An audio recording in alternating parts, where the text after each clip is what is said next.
لله نحمده ونستعينه ونعوذ بالله من شرور أنفسنا ومن سيئات أعمالنا أشهد أن لا إله إلا الله وحده لا شريك له وأشهد أن محمدا عبده ورسوله لا نبي بعده اللهم صل وسلم على نبينا وحبيبنا وقدوتنا محمد وعلى آله وصحبه أجمعين فيا عباد الله اتقوا الله وقال الله في القرآن أعوذ بالله السميع العليم من الشيطان الرجيم بسم الله الرحمن الرحيم المال والبنون زينة الحياة الدنيا والباقية الصالحات خير عند ربك ثوابا وخير أملا ويوم نسير الجبال وترى الأرض بارزة وحشرناهم فلم نغادر منهم أحدا. Harta dan anak-anak adalah perhiasan kehidupan dunia, tapi amalan yang kekal lagi saleh adalah lebih baik pahalanya di sisi Tuhan serta lebih baik untuk menjadi harapan. Dan ingatlah ketika akan ada hari kami perjalankan gunung dan kamu akan dapat melihat bumi itu datar, dan kami kumpulkan seluruh manusia dan tidak kami tinggalkan seorang pun dari mereka. Shadaqallah wa shadaqa rasuluh wa ba'd. Jemaah Jumat, salah satu cara Rasulullah memberikan pelajaran kepada kita itu adalah dengan membuat kisah. Satu kisah yang pernah diceritakan Rasulullah adalah tentang 3 orang manusia. Satu orang dia buta, satu orang dia punya persoalan di kepala sehingga rambutnya tidak tumbuh, satu orang lagi dia kena penyakit kulit, kalau bahasa hadis disebut dengan lepra. 3 orang ini adalah 3 orang yang semula mereka dalam situasi yang mereka hadapi itu mereka dalam ketaatan kepada Allah Subhanahu wa taala. Sekaligus ini memberikan isyarat kepada kita bahwa untuk mendekat kepada Allah tidak dibutuhkan kekuatan fisik. Jadi dia bukan merupakan syarat utama. Jadi apa alasan Bapak tidak bisa ke masjid? Oh, saya sedang sakit. Enggak ada alasan itu enggak alasan itu. Itulah kenapa dulu Nabi pernah mengatakan kepada Abdullah bin Ummi Maktum, jika telingamu mendengarkan azan maka tidak ada halangan dan tidak ada afwiyah untuk kau harus berangkat ke masjid. Sekaligus mengisyaratkan dari pernyataan itu bahwa Islam tidak memandang derajat orang berbeda karena cacat atau tidak cacat, bukan itu. Jadi kekuatan derajat kita itu di hadapan Allah itu kekuatan takwa. Cacat enggak menjadi halangan untuk bertakwa. Itu yang harus kita pegang itu. Ada orang yang sehatnya luar biasa, rumahnya cuma berapa meter saja, paling 3-4 meter dari masjid, tapi dia enggak pernah bisa melangkah ke masjid, jauh lebih parah dari rematik penyakitnya. Padahal dia tidak cacat, dia sehat. Kalau diajak maraton 10 kilo dia masih sanggup. Tapi ke masjid dia tidak sanggup. Persoalannya di mana? Persoalannya di ruhnya, di rohiyahnya, tak sehat. Apa yang tak sehat? Dia tidak memiliki kekuatan takwa. Padahal kalau dia memiliki kekuatan takwa, dia akan bergerak. Buta tidak menghalangi seorang untuk tidak sekedar hanya membaca, tapi menghafal Quran. Dan itu sudah dibuktikan dan kita melihat banyak tokohnya. Buta tidak menghalangi seseorang untuk jangankan membaca, menghafal Quran pun mereka bisa sebenarnya. Jadi apa alasan kita untuk menyatakan bahwa oh maaf saya, jadi kita buat alasan yang lain, saya sibuk. Kesibukan tidak menghalangi seorang untuk bisa taat, bahkan menjadi hafiz Quran. Karena saya menyaksikan sendiri seorang yang kesibukannya luar biasa, tapi dia menyelesaikan menghafaz dalam 2 tahun saja. Dia sudah bisa menghafaz 30 juz. Jadi artinya ini pelajaran pertamanya dari kisah tadi, bahwa halangan untuk taat itu bukan terletak pada cacat atau tidak cacat, sakit atau tidak sakit kita. Ya. 3 orang ini akhirnya menghadapi ujian dari Allah, di mana dengan izin Allah mereka yang buta diberikan kesembuhan dari butanya. Yang sakit kulit dikasih kesembuhan dari sakit kulitnya.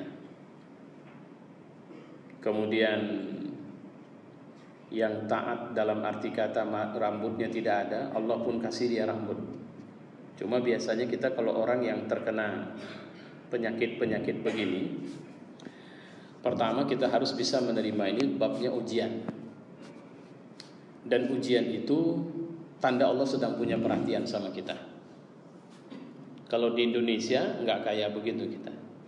Kalau ada orang terkena masalah, apalagi kalau sudah masalah hukum, kita anggap itu azab sama dia. Habis-habisan kita cari dalil-dalilnya.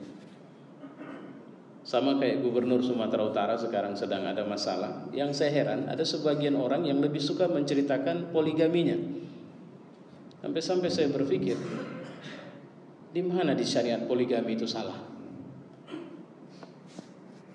Kenapa mulut mereka tidak lebih ribut untuk mempersoalkan berapa banyak orang yang selingkuh? Kenapa hanya mempersoalkan orang yang poligami? Dan kenapa ketika seorang terkena kasus atau kasus hukum, lantas dia lebih mempersoalkan hal-hal yang tidak merupakan bahagian dari masalah hukum itu? Kayaknya memang Tuhan memang sedang marah betul sama kita, karena kita memang sudah tidak peduli dengan agama kita. Terlepas dari dia salah atau benar, wilayah ini masih lebih dekat untuk kita sebut sebagai ini wilayah ujian untuknya.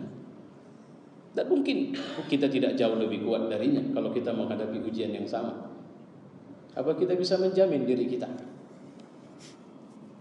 Ini catatan yang saya ambil sepenuhnya dari pendekatan syariah. Saya tak pandai lagi, dan saya tidak mau lagi bicara dari sisi pendekatan politik, karena politik banyak sekali nanti. Ini trik, ini dan sebagainya. Saya tak mau. Tapi saya heran di republik ini, dulu ada ustadz yang bagusnya luar biasa, semua kita suka. Tapi karena dia nikah lagi, kita habisi dia. Bangsa seperti apa kita? Atau umat Islam kayak mana kita ini rupanya? Sampai-sampai kita lebih marah dengan orang yang menikah lagi ketimbang orang yang berselingkuh berulang kali. Dan kita menganggap itu hal biasa, itu sudah tuntutan zaman dan sebagainya. Nah, ini catatan yang pertama. Alhamdulillah mereka sembuh dan masing-masingnya kaya raya. Sampai akhirnya malaikat menguji mereka dengan izin Allah Subhanahu wa taala. Datanglah satu malaikat kepada yang rambutnya sudah lebat dan dia sedang kaya raya. Mintalah aku bahagian sedikit dari hartamu. Kalaupun kau sayang kali zakatmu sajalah. Apa dia bilang? Enak saja, orang susah tinggal minta pula sama saya. Intinya dia tidak mau kasih. Lantas malaikat mengatakan, tidakkah kau ingat dulu, kau juga sedang susah dan kau menjadi peminta-minta bersama temanmu yang lain, dan kau mendapat bagian dari permintaan itu. Dan sekarang Allah sedang mengujimu dengan sedikit harta dan hilangnya penyakit dari dirimu. Lantas kau mengatakan bahwa enak saja. Aku sebenarnya bukan manusia, tapi malaikat yang sedang mengujimu atas izin Allah. Dan karena kau tidak bersyukur atas ujian ini, atas nikmat ini, maka Allah akan mencabut nikmat darimu. Maka dia jatuh miskin lagi, dan dia mengalami hal yang sama. Di tahap yang kedua ini dia terjebak bukan pada ujian lagi. Habisnya rambutnya kali kedua dan habisnya hartanya, itu sudah azab untuk dia. Hati-hati. Hati-hati kalau ada terjadi perulangan peristiwa di mana kita mengalami kegagalan yang sama, itu sudah babnya azab. Dan hati-hati, karena yang saya bilang hati-hati, ketika jatuhnya kita kepada peristiwa yang tidak enak itu, lebih karena jauhnya hubungan kita dari Allah Subhanahu wa taala. Orang kedua didatangi, yang kulitnya sudah sehat karena sebab dan dia sudah kaya raya, juga dibunuh. Tapi dia juga tidak mau bantu, dan akhirnya dia juga mengalami hal yang sama dengan orang pertama. Orang ketiga yang buta, begitu dibilang berilah aku dengan malaikat yang juga buta atau merupakan diri sebagai orang buta, si buta ini bilang apa? Apa yang kau butuh? Kau cuma butuh makan hari ini atau kau butuh lebih? Bilang, aku akan kasih semua. Kenapa? Karena aku sadar betul ini cuma titipan Allah sama aku. Gak ada hebatnya aku di sini. Dulu pun aku kayak kau. Aku pernah buta dan aku tahu bagaimana tidak enaknya buta. Apa malaikat bilang? Aku sebenarnya bukan manusia. Aku malaikat yang datang cuma untuk menguji.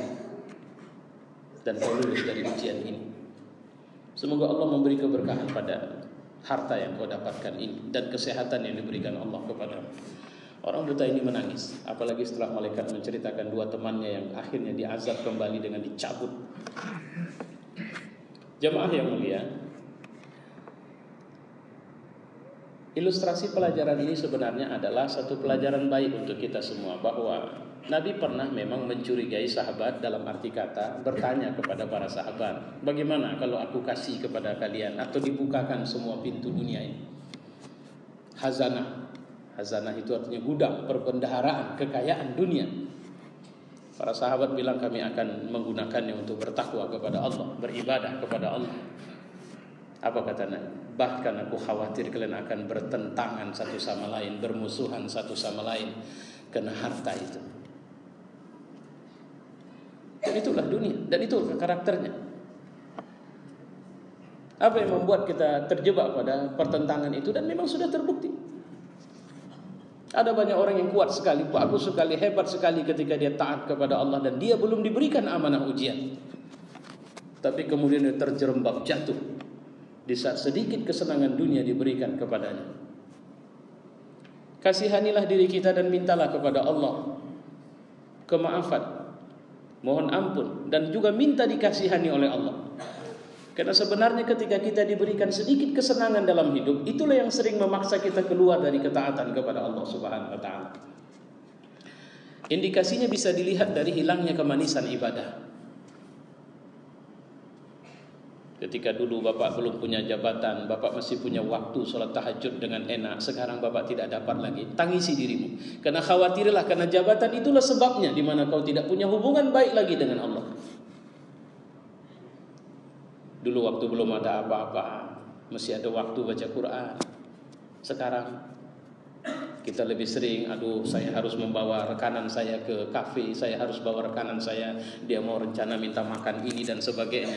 Sehingga jangankan membaca, melihat Quran saja dalam satu hari dia tidak pernah. Maka saya bilang, kasihanilah dirimu dan mintalah kepada Allah kasihan. Karena bukan tidak mungkin jabatan dan harta itu telah menjauhkanmu dari dekat sama Allah. Padahal itu cuma sebentar. Tak lamanya kita di dunia ini. Kalau mungkin masih ingat ceramah saya di Ramadan di masjid ini, saya bilang, ecek-eceknya dunia ini. Mobil-mobil yang kita parkir itu, ecek-eceknya itu. Kita bilang kita punya sertifikat hak milik kita. Kalau sudah Allah panggil kita, punya kita itu. Masih bisa kita pertahankan sehingga kita bawa ke alam yang lain, ke alam barzakh. Tidak bisa. Makanya ecek-ecek itu. Kalau bahasa Quran, wadrib lahum masalal hayatid dunya kama'in anzalnahu minas sama' fakhtalata bihi nabatul ard fa asbaha hashiman tazruhu ar-riyah wa kana Allahu ala kulli syai'in muqtadira. Berilah perumpamaan kehidupan dunia sebagai air hujan yang kami turunkan dari langit, maka menjadi suburlah karenanya tanaman-tanaman di muka bumi, kemudian tanaman itu kering yang diterbangkan oleh angin.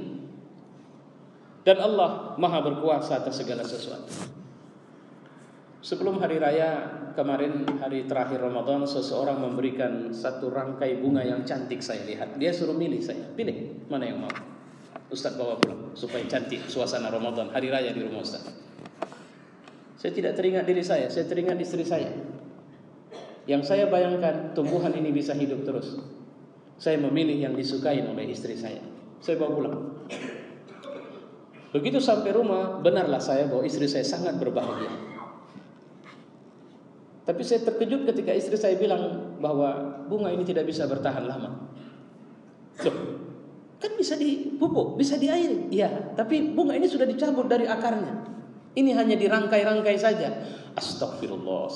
Jadi berapa lama daya tahannya? Paling lama 1 minggu. Ketika pulang kampung balik lagi ke rumah, bunga itu sudah tidak lagi berbentuk bunga. Itulah pelajaran dunia. Kita kira kita membawanya dengan bangga dan kita kira kelelahan kita itu akan berlama-lama, akan berkekalan. Tapi ternyata setelah kita sampai di tempat kita baru dibilang, nggak ada harganya ini di sini. Untuk apa kau bawa ini kemari? Hati-hatilah dengan kesibukan yang sebenarnya, bukan kesibukan yang membuat kita senang di akhirat. Sibuklah dengan urusan yang bisa membuat kita senang di akhirat. Seorang laki-laki datang kepada Rasulullah, "Ya Rasulullah, si anu berzina." Apa kata Rasulullah? "Astagfirullah. Kenapa tidak kau nasihati dia? Kenapa tidak kau tegur dia dengan baik, kau nasihati dia dan ajak dia bertobat, selesai. Tidak ada lagi masalah." Setelah dia minta ampun kepada Allah, "Kenapa kau sampaikan kepadaku?" Inti pelajarannya sebenarnya sederhana. Bukan masalah tidak ditegakkan atau tidak ditegakkan hukum. Tapi kenapa kau tidak belajar untuk menutupi aib saudaramu? Kenapa kau lebih suka mencecahnya? Kalau bahasa saya, bukan sekedar menguliti, tapi memblendernya. Kemudian kau jadikan jus dan kau bangga mengurai atau meminum darah saudaramu itu. Bukankah sebenarnya, bukan tidak mungkin bahwa sebenarnya kita juga sering terjebak pada hal yang sama. Di mana aib kita, di mana ketidakbenaran yang kita lakukan. Juga orang, apalagi orang-orang munafik, mereka menunggu sangat jatuhnya orang-orang beriman di tengah-tengah kita. Fa'tabiru ya ulil absar.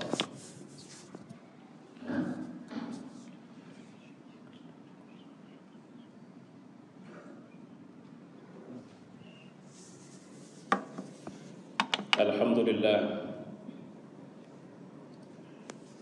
nahmaduhu wa nasta'inuhu wa na'udzu billahi min syururi anfusina wa min sayyiati a'malina. Nusalli wa sallim ala nabiyyina wa habibina wa qudwatina Muhammad wa ala alihi wa sahbihi ajma'in. Faqala Allah fil Qur'an, "Wadrib lahum masalan rajulaini ja'alna li ahadihima jannatain min a'nabin wa hafafnahuma binakhlin wa ja'alna bainahuma zar'a. Fa ya ayyuhal mu'minun ittaqullah." Ayat yang saya baca di depan tadi artinya adalah, berikan umpama dua orang laki-laki yang kami jadikan di antara mereka salah satunya kafir, salah satunya mukmin. Mereka punya kebun anggur yang subur, juga pohon kurma mengelilingi kebun anggur itu, dan ada ladang-ladang yang lain. Jadi dua perumpamaan ini nanti silahkan dilihat di suratul Kahfi ayat 32 dan seterusnya. Situ Allah menceritakan tentang dua orang yang diberikan karunia, yang satu kafir, yang satu mukmin. Rentetannya berujung pada karunia kepada si kafir itu sirna, dan si mukmin ingat betul bahwa dunia ini ladang. Dia bukan tempat berbangga-bangga, tapi sering kita terjebak di situ. Dalam Al-Quran ada satu pernyataan juga dalam surat Rahman, "Fabi ayyi ala'i rabbikuma tukadziban." Maka nikmat karunia yang mana dari yang sudah diberikan Tuhanmu yang kau dustakan? Jadi kata kuncinya sederhana.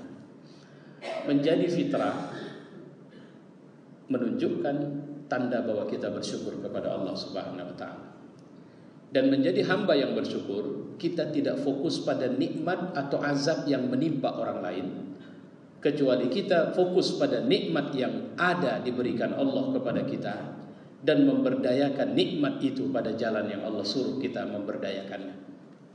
Orang yang seperti ini, inilah orang yang terus-menerus Allah angkat derajatnya. Karena sudah jelas janji Allah dalam Quran bahwa caramu untuk bisa terus bertambah nikmat itu, syukuri. Jadi kalau ada cara Bapak untuk nambah harta dengan cara sedekah, mohon maaf, saya tidak begitu setuju dengan pandangan itu. Karena menurut pemahaman yang saya ketahui dari ayat-ayat dan sunnah hadis Nabi, sedekah itu untuk menghindari kita dari azab neraka, bukan untuk memancing duit datang. Kalau ada orang yang bersedekah hanya mancing duit datang, maka percayalah duit akan datang, tapi tidak menguntungkan akhiratnya nanti. Kenapa? Dia sudah niatnya di situ. Bukan Allah pelit, Allah kasih ambil. Tapi begitu akhirat datangnya, Tuhan aku sudah banyak sedekah. Kau sedekah kemarin kan cuma supaya bisa lebih kaya lagi kan? Sudah dapatmu itu. Maka ada satu resep yang sebenarnya Allah kasih. Jika mau bertambah nikmat, syukuri nikmat itu. Apa nikmat yang mau kita minta ditambah? Nikmat kesehatan, mau tambah, syukuri nikmat itu. Mau bergeser dari keadaan sekarang, syukuri keadaan sekarang, baru Allah tambah kita. Wa'alamu anna qala fil Qur'an innallaha wa malaikatahu yusholluna 'alan nabi ya ayyuhalladzina amanu shallu 'alaihi wa sallimu taslima. Allahumma shalli wa sallim ala Muhammad wa ala ali Muhammad kama shallaita ala Ibrahim wa ala ali Ibrahim wa barik ala Muhammad wa ala ali Muhammad kama barakta ala Ibrahim wa ala ali Ibrahim fil 'alamin innaka Hamidum Majid. Allahumma ighfir lil mu'minina wal mu'minat wal muslimina wal muslimat الأحياء منهم والأموات اللهم أعز الإسلام والمسلمين وأهلك الكفرة والظالمين ودمر أعداءك أعداء الدين ربنا آتنا في الدنيا حسنة وفي الآخرة حسنة وقنا عذاب النار عباد الله إن الله يأمر بالعدل والإحسان وإيتاء ذي القربى وينهى عن الفحشاء والمنكر والبغي يعظكم لعلكم تذكرون فاذكروا الله العظيم يذكركم واشكروه على نعمه يزدكم ولذكر الله أكبر.